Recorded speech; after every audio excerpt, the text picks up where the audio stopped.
During the last two sessions, I've been talking to you principally about the philosophy of the Lao Tzu book, the Tao Te Ching, and now I want to shift today over to Zhuangzi. This Zhuangzi, so far as we know, lived about 300 BC, maybe a little earlier than that. And he is a very, very remarkable person because the Zhuangzi book, he's also, more exactly, his name is Zhuangzhu.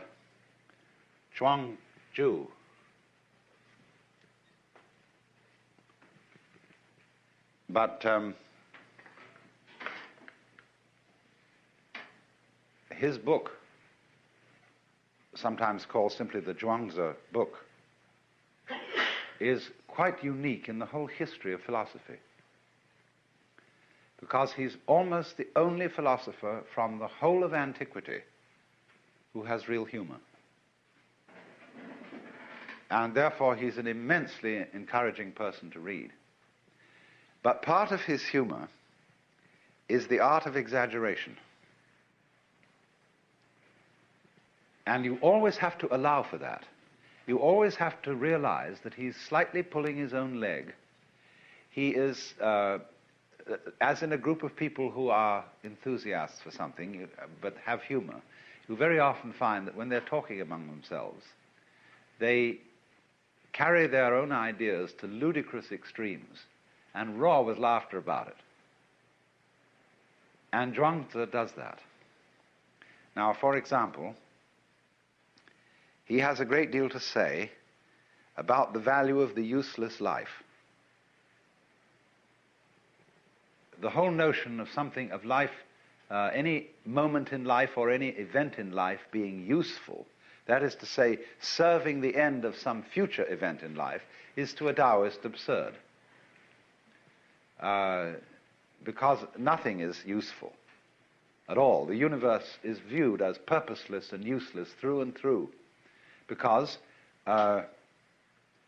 it's a game. More than that, game doesn't really convey the sense of this. When a Taoist sage is wandering through the forest, he isn't going anywhere. He's just wandering. When he watches the clouds, he loves them because they have no special destination. He watches birds moving around. He watches the waves lapping on the shore. And just because all this is not busy in the way that human beings are busy, because it serves no end other than being what it is now, it is for that reason that he admires it, and it is for that reason that you get the peculiar styles of Chinese painting in the Tang, Sung, and later dynasties, where nature, in its wayward, wandering nature, is the main subject. When we say that something is without purpose, that's a put-down phrase. We say, well, it's no future in it. What's the use? No, we say, what's the use? And we need very much to realize that that question reflects our insanity. What's the future in it? What's the use? The joy for the Taoist is that things have no use, and the future is not important. Now, you can exaggerate this, and Zhuangzi does in a very humorous way, by describing the ideal useless man. He's a hunchback, and he's so deformed that his chin rests on his navel, and so on. And but he says, now this man is very admirable. He's found the secret of life, because when the social service workers come around, he's the first to get a free handout. And when the military officers come around to conscript people for the army, he's the first to be rejected. Therefore, he lives long. Then he also describes a case of some travelers came across an enormous tree Fantastic thing. And they said, never did anyone see such a tree. So they went up and looked at it, and first they tested the leaves and found that they were rough and disagreeable and no good to eat. Then they looked at the branches and found that they were all twisted and absolutely no good for using as sticks. Then they examined the wood and found it was full of pith and absolutely useless for a carpenter. So nobody had disturbed this tree. It was not used for cutting down or any purpose whatsoever. And so it grew to an enormous size and was of great age. Now, Zhuangzi is here pulling our legs. He is not exactly asking us to take all that literally, but this is his way of doing things. Then also he describes the behavior of the high form of man. And he says, the man of character, that is, in this case, the word de we were discussing yesterday, the man of character lives at home without exercising his mind and performs actions without worry. The notions of right and wrong and the praise and blame of others do not disturb him. When within the four seas all people can enjoy themselves, that is happiness for him. When all people are well provided, that is peace for him. Sorrowful in countenance, he looks like a baby who has lost its mother. Appearing stupid, he goes about like one who has lost his way. He has plenty of money to spend and does not know where it comes from.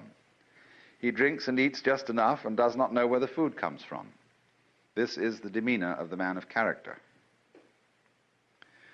Then, by contrast, the hypocrites are those people who regard as good whatever the world acclaims as good and regard as right whatever the world acclaims as right. When you tell them that they are men of Tao, then their countenances change with satisfaction. When you call them hypocrites, then they look displeased. All their lives they call themselves men of Tao, and all their lives they remain hypocrites. They know how to give a good speech and tell appropriate anecdotes in order to attract the crowd. But from the very beginning to the very end, they do not know what it's all about. They put on the proper garb and dress in the proper colors and put on a decorous appearance in order to make themselves popular, but refuse to admit that they're hypocrites. So on. But this explanation of the man who is stupid in countenance and appearance and is wandering about as if he had lost his way and doesn't know anything, of course, is based on the text in Lao Tzu where he says, the people of the world are merrymaking as if partaking of the sacrificial feasts, as if mounting the terrace in spring. I alone am mild, like one unemployed, like a newborn babe that cannot yet smile, unattached like one without a home. The people of the world have enough and to spare, but I am like one left out. My heart must be that of a fool, being muddled, nebulous. The vulgar are knowing, luminous. I alone am dull, confused. The vulgar are clever, self-assured. I alone depressed, patient as the sea, adrift, seemingly aimless. The people of the world all have a purpose. I alone appear stubborn and uncouth. I alone differ from the other people and value drawing sustenance from the mother. Capital M, that's Mother Nature.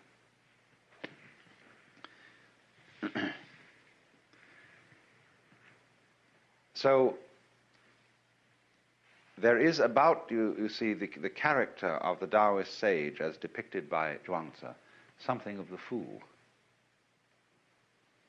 Because the fool is the person who doesn't know enough to come in out of the rain, who doesn't compete. Everybody else gets before him to the prizes, the material prizes of life, and even to the spiritual prizes. The fool is, you see, the person who isn't going anywhere. He sits by the road and goes... The fool is like a Mongolian idiot child who isn't interested in survival, who will take a plate of food and run his finger round in it and make a wonderful slosh with the stew and then watch it drip from the tip of his finger. He won't eat for quite a while, and then he'll play with it in all sorts of ways. Then his attention will be distracted by something else and he'll chase after that, you see.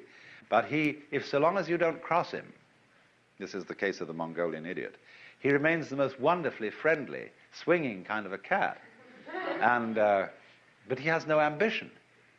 He doesn't fight for himself. And nobody can ever get him to. So the fool has always been used as a kind of analog of the sage. There's a Hindu verse which says, sometimes naked, sometimes mad, now as a scholar, now as a fool, thus they appear on earth, the free men. And if you read the biographies of the early life of Sri Ramakrishna or Sri Ramana Maharshi, they are absolutely wild. Now, not all of this, you see, again, just as in reading Zhuangzi, you mustn't take it too literally. These things are said by way of a kind of overstress to correct another kind of overstress in the opposite direction. When a Japanese scholar many years ago explained the teaching of Buddhism to me, he said something I had never heard anybody else say, that the Buddha taught, for example, that life is suffering in order to correct the wrong view that it ought to be pleasure. He said that everything is impermanent in order to correct the wrong view that reality lasts forever in time. So the idea of the middle way is set up in this fashion by going to one extreme in order to correct another. This is a very common Asian technique, and it is found especially in Zen, where teachers, when they are asked about something sacred, will always answer in terms of something secular. What is the Buddha? The tree in the garden. Then when you ask about something secular, they answer in terms of something sacred. You see? As there's a master and his student working in the field, and they are using a knife to prune, and the student suddenly says to the master, give me the knife. And he gives it to him point first. And so he says, but please let me have the other end. The teacher says, what would you do with the other end? You see, the question immediately turns into a kind of a metaphysical thing.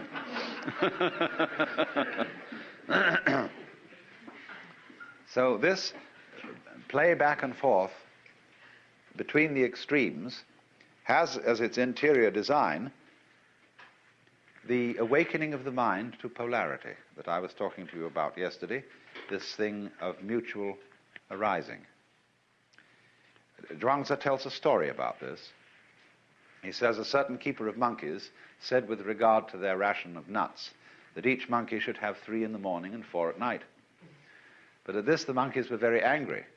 So the keeper said they might have 4 in the morning and 3 at night, with which arrangement they were all well pleased. Now the number of nuts was the same, he goes on to say, but there was an adaptation to the likes and dislikes of those concerned. This, then, he says, is the way of conduct of the sage. Basically, Zhuangzi's philosophy is a philosophy of relativity.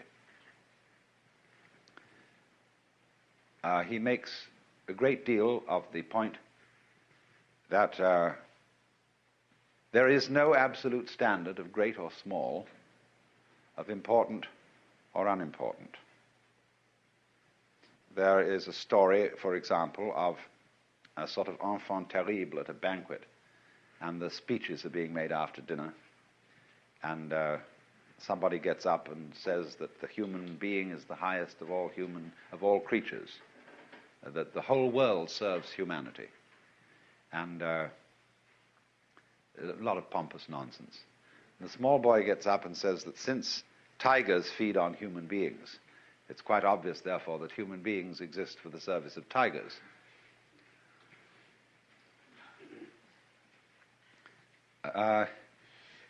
For Zhuangzi,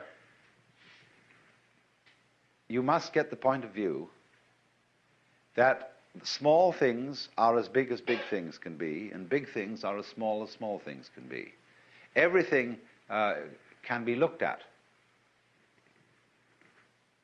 as great or small, important and unimportant, and all the steps between. because his conception of the world is essentially cyclic. In his idea of the circle, and Taoist and Zen teachers have a whole method of teaching by circles and drawing circles. The center of a circle is any point on the circumference. You can begin anywhere. There's a koan in Zen Buddhism which asks the question, Indra built the seamless tower. Where did he start? Now, a seamless tower is like a sleeve with no seam on it. It's a continuous cylinder of cloth. So the continuous cylindrical tower is the seamless tower. Where do you start? So in the same way, where does the circle start? The circle of life, the cycle of life, the interdependence of the bees and the flowers, the interdependence of long and short, you see, it's all circular. And so there is nowhere and there is everywhere that it can begin. In the same way, when he discusses the organs of the body, he makes a catalogue of all these organs and says, now, which do you prefer?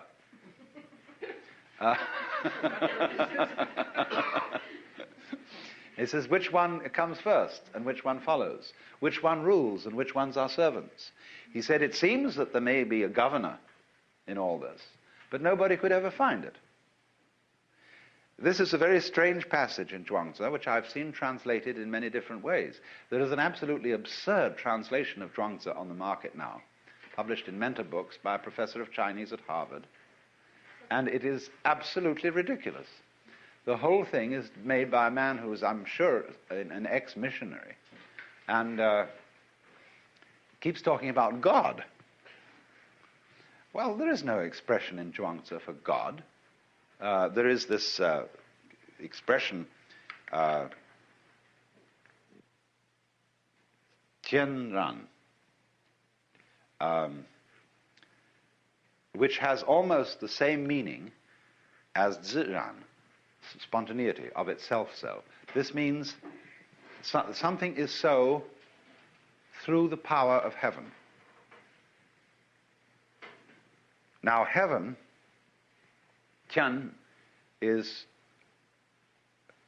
means simply the universe.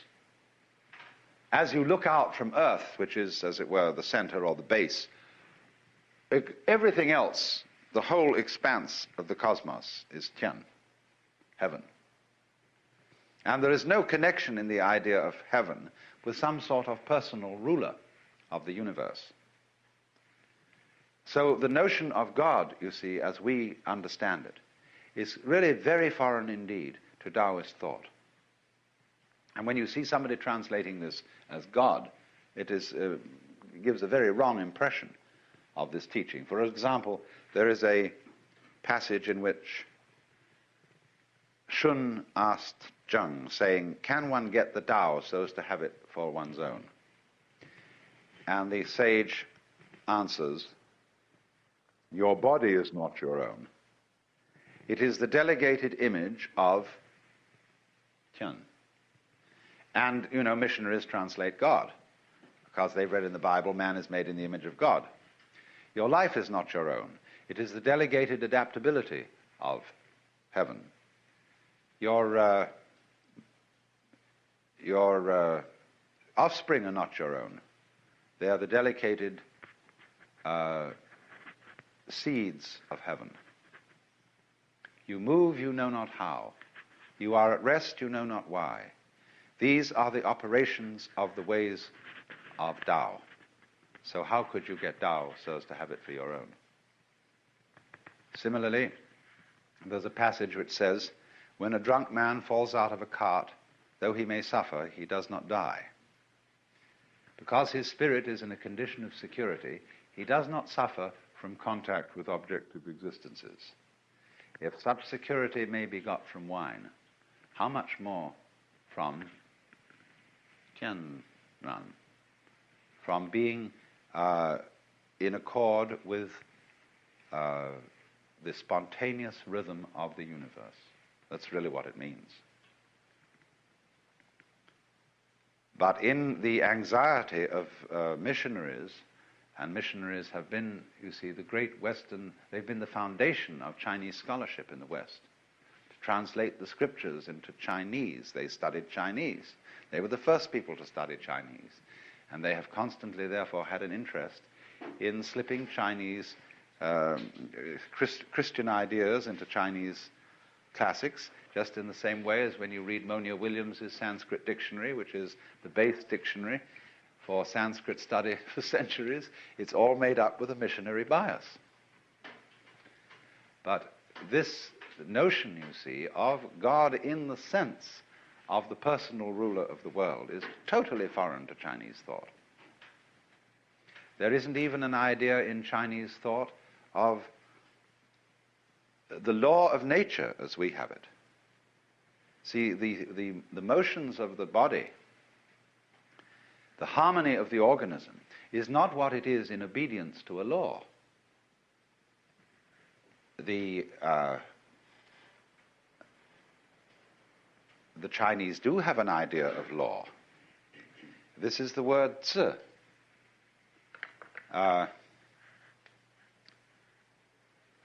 This is an interesting character, nowadays written this way.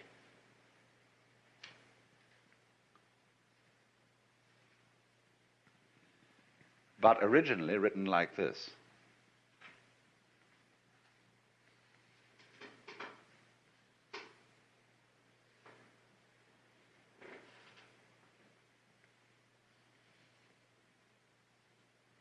This is zi. This is a drawing of a sacrificial iron cauldron with a knife beside it. And it comes from a time when the laws were inscribed on the sacrificial cauldrons, so that when people came to offer their sacrifices, they would read the laws. Certain sages objected to this and said that if the people know what the laws are in the fixed terms of writing, they will develop a litigious spirit. That is to say, they'll start haggling about what it really says. And as you know, that is the principal occupation of lawyers. And they said that the thing is that you mustn't write it down like that. And so the Tao is described as wuzi. We would translate literally lawless, but it means, of course, transcending this kind of law, which is specific law.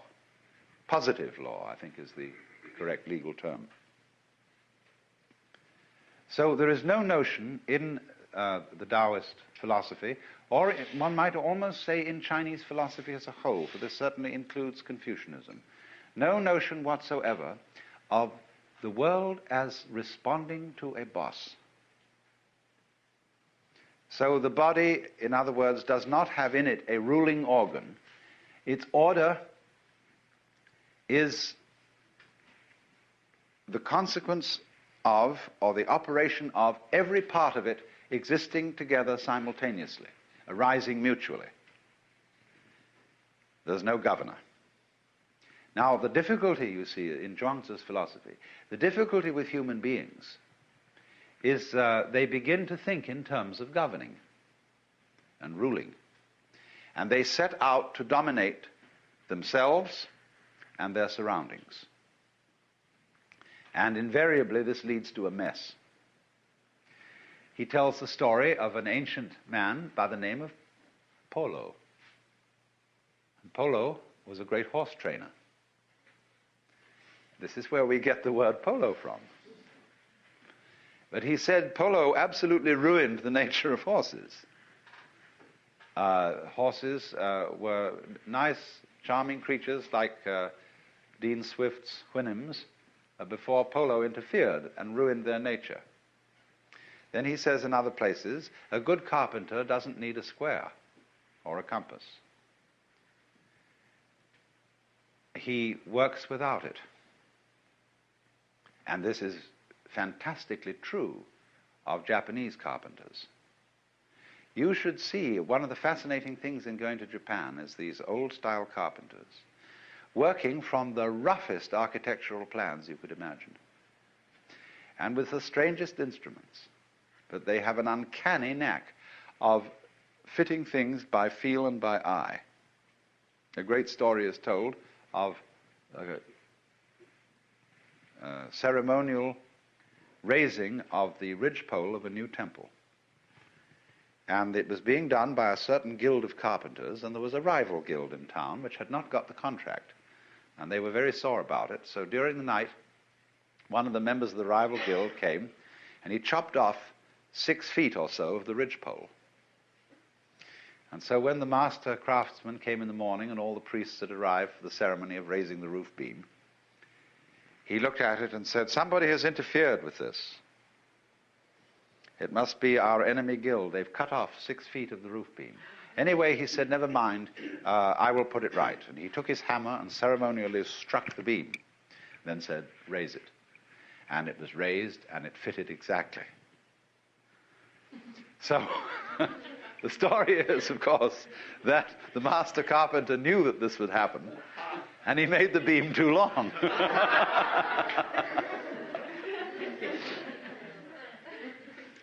Those sort of stories are always associated with the art of carpentry.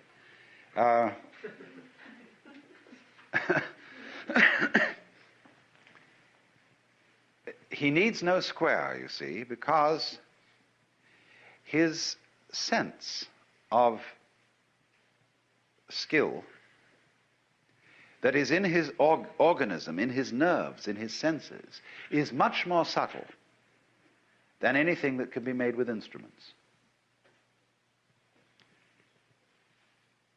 There are all kinds of stories about the artists of the Far East excelling in this kind of thing, of knowing with tremendous precision exactly where something should go.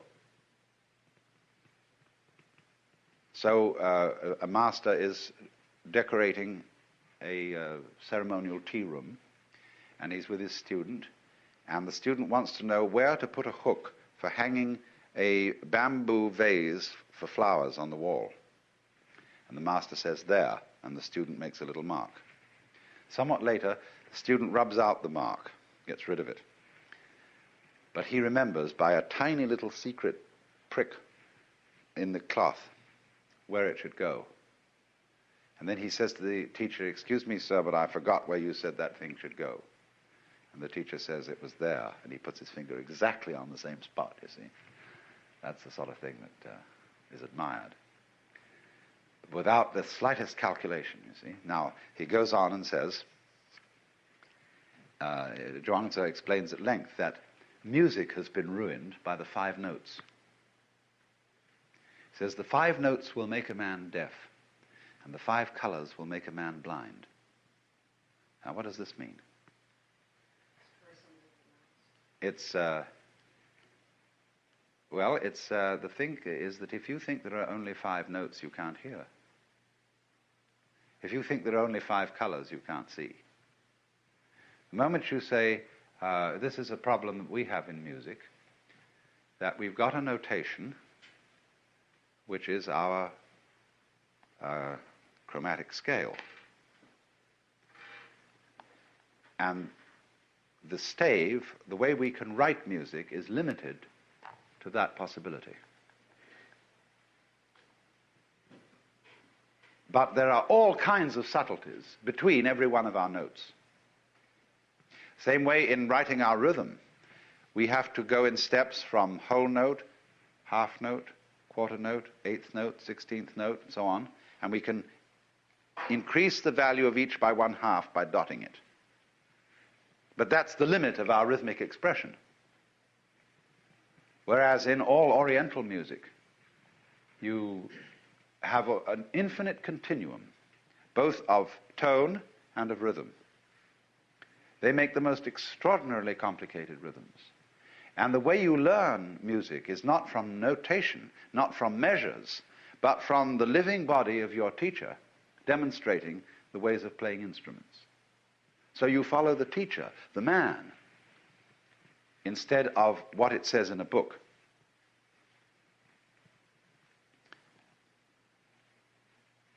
So the whole principle then is one of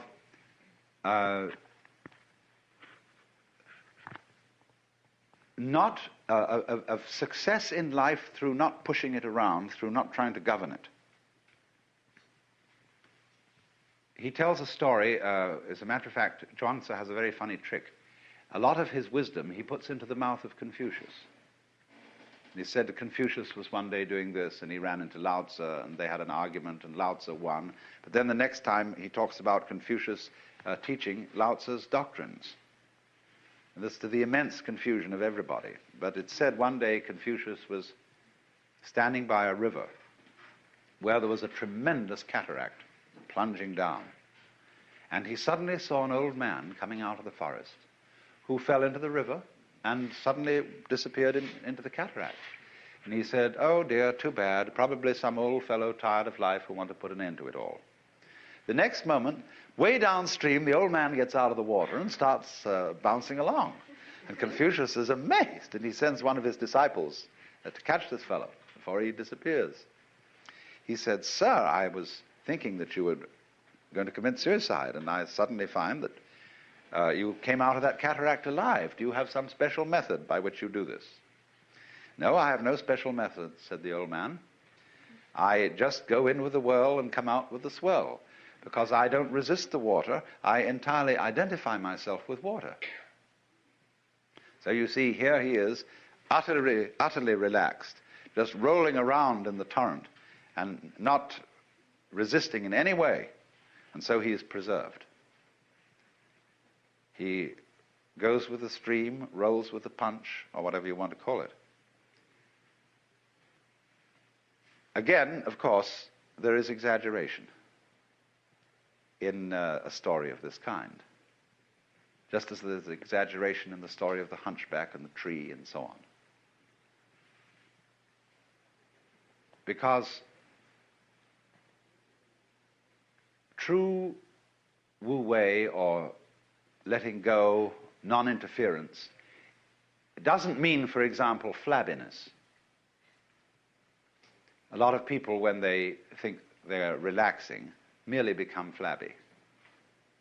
And if that is so, you know, the perfectly relaxed person would slowly become jello and would spread out on the floor and finally drip through into the basement.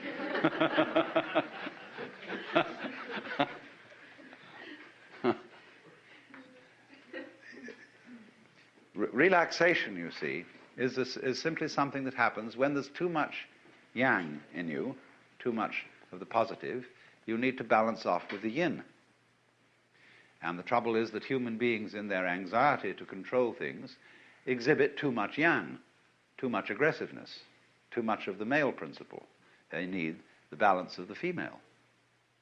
And so all these exaggerations in the direction of let things go, let things happen, don't interfere, are stressing the yin point of view to compensate for the excess of yang. And furthermore, the difficulty always comes.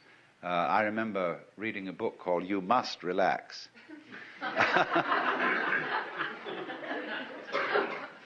The difficulty always arises when one feels I must relax, I've got to let go, and let things happen. But how on earth do I do it? Even in trying to relax, I'm all tense because I'm anxious that it must happen, and maybe it won't, and how do you do it, you see? You can't achieve Wu Wei like that. What you have to understand is that you don't have to do anything. There is no method, as the old man said. The meaning of Wu Zi, when you call the Tao is Wu Zi, or lawless, it means there is no method in it that you can master and do it. What you have, it's all based on understanding, or what our psychologists call insight, that you have to find out that there is nothing that you do as a source and cause of action separate from everything else. When you know that there is no separate acting you, then there is no need to try to relax. The thing you have to see is that the flow of the Tao, as I said yesterday with the illustration of the people swimming in a strong stream, that the flow of the Tao goes on anyway. Just like the flow of time, for example, you can't get out of the present moment. You can think about the past and you can think about the future. But since you do that thinking now, the present is inescapable. All right, now the present moment, it does, doesn't it? It has a sense of flow. Time is going along, life is going along. Time, actually, the clock time, is simply a measure of flow, a way of going tick, tick, tick, tick, and counting the ticks, and say, well, we've lived through so many ticks. But nevertheless, the real time, as distinct from this ticking thing, is a flowing. And yet it's still. Isn't that fascinating? It moves, but you're always there. It's always now. You never get out of now. All right, now, if you can feel that, see, that you can't get out of now, and you never will. See? Now, realize that what we call now is the same thing as Tao.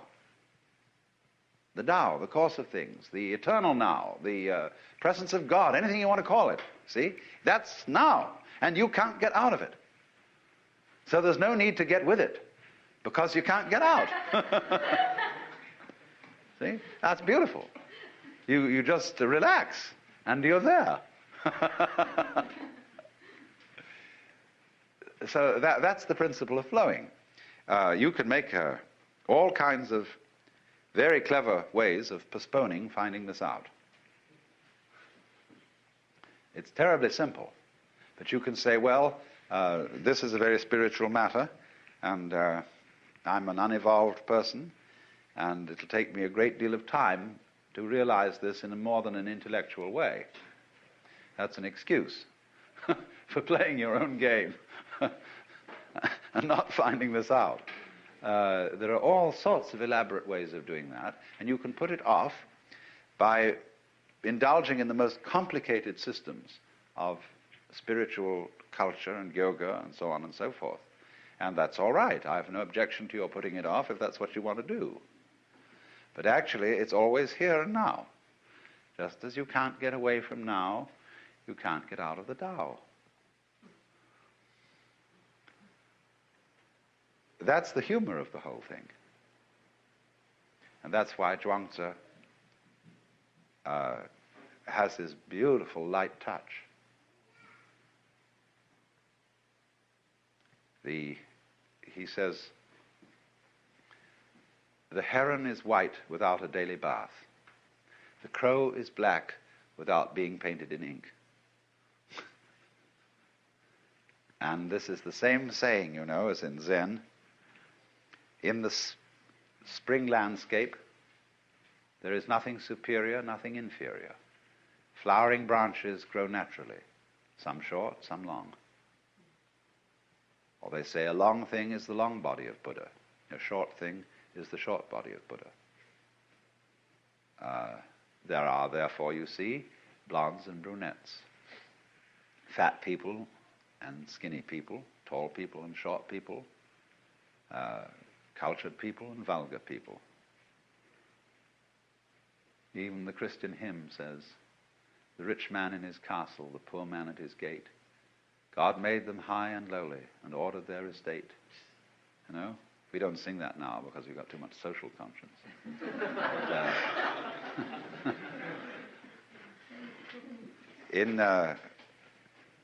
I think I probably read this passage yesterday. Maybe I didn't. But you see, Zhuangzi has this to say about it.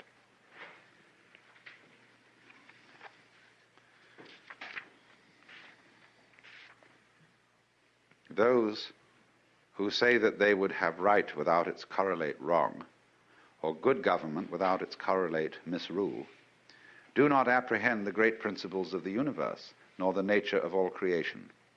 One might as well talk of the existence of heaven without that of earth, or of the negative principle, yin, without the positive, yang, which is clearly impossible.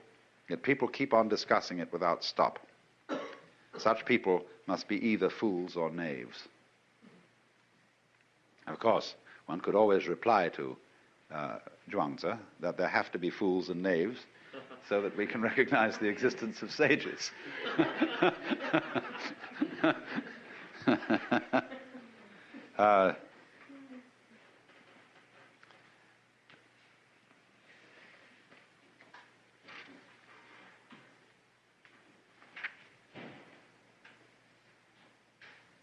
Let me look here a minute. Yes, he has it in another way here. Speech is not mere blowing of breath. It is intended to say something, only what it is intended to say cannot yet be determined.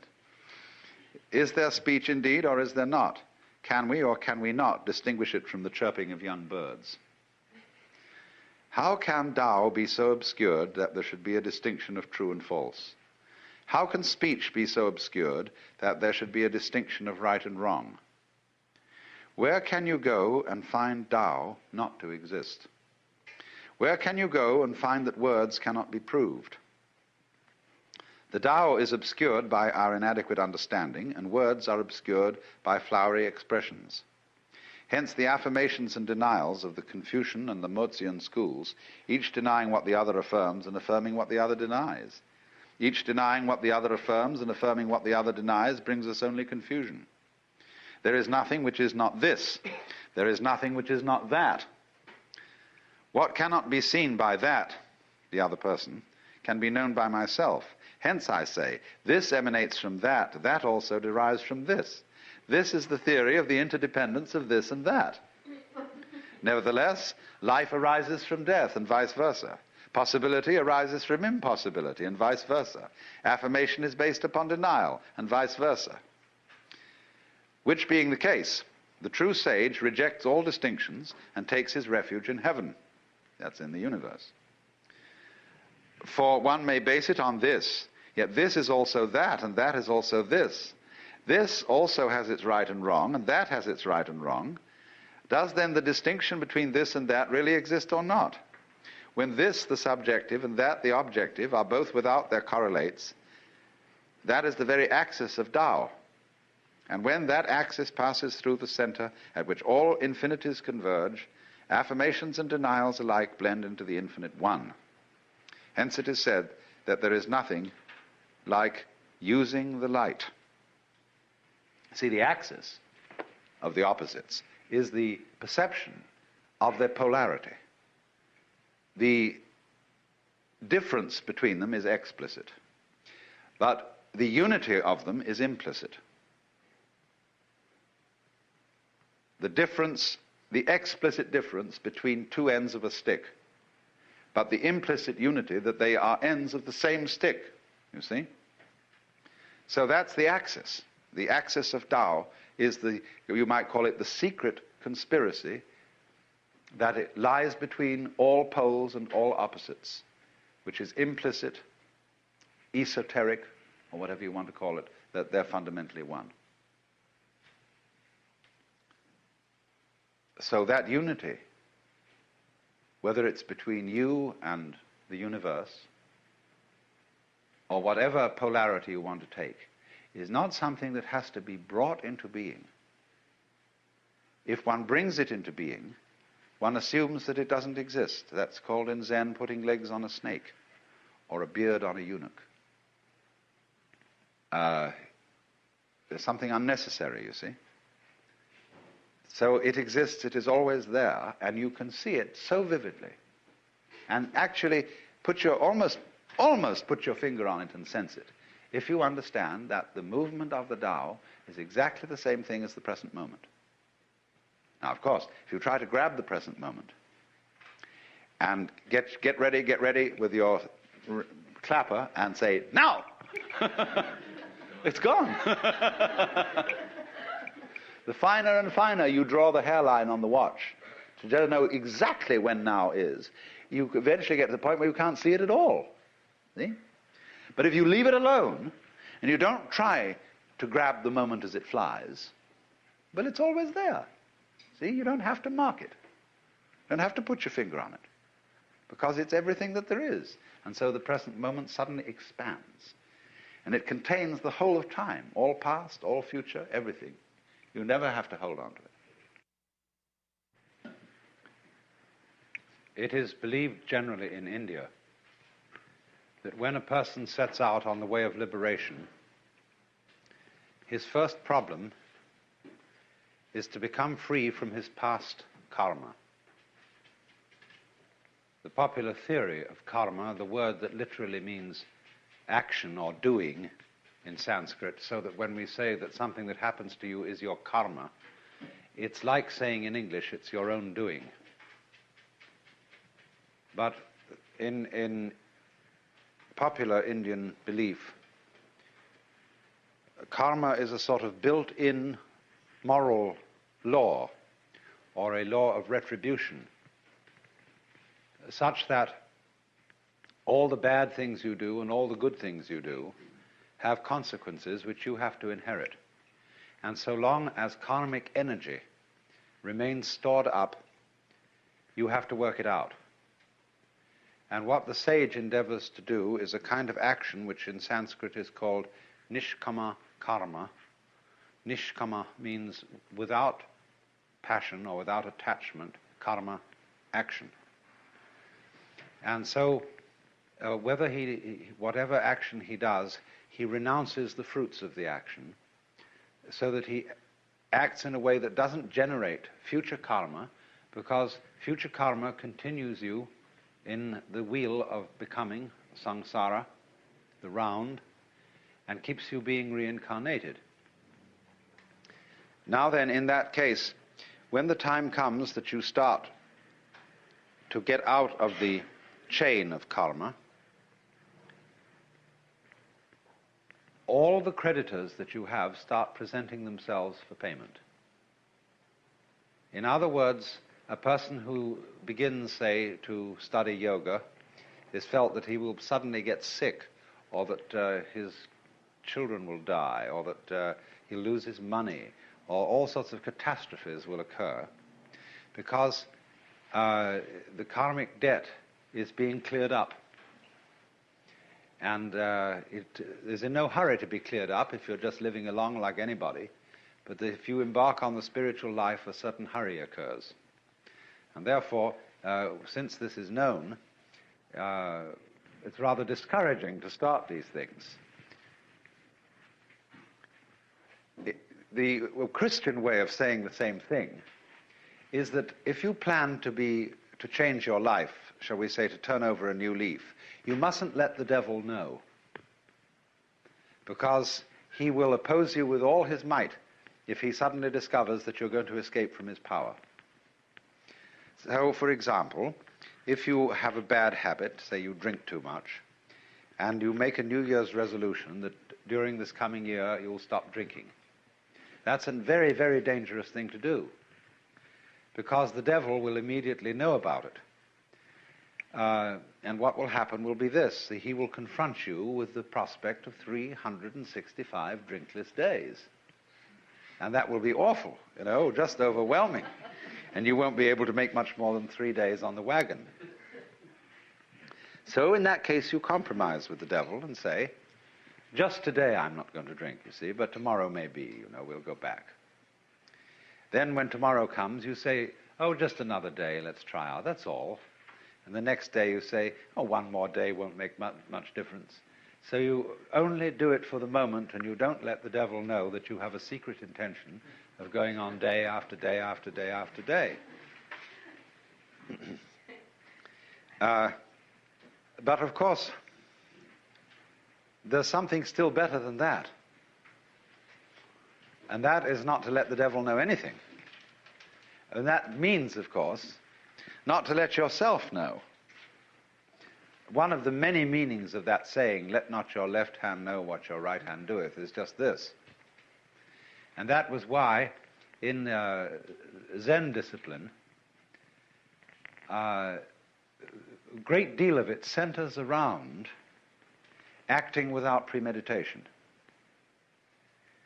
As those of you know who read Herrigel's book, Zen in the Art of Archery, it was necessary to release the bowstring without first saying now. There's a wonderful story you may also have read by a German writer, von Kleist, about a boxing match with a bear. The man can never defeat this bear because the bear always knows his plans in advance and is ready to deal with any situation.